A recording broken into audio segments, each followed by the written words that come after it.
পুৱতি নিশাতে শুনিছো শালিকাৰ মাত, কাষতে থকা শেৱালি গোন্ধ মন চুহি যায়।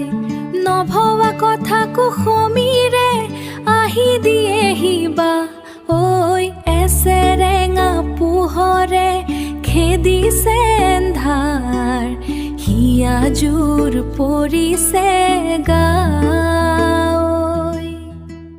উদিত সূৰ্যই খেদিছে কুঁৱলীৰ মায়া,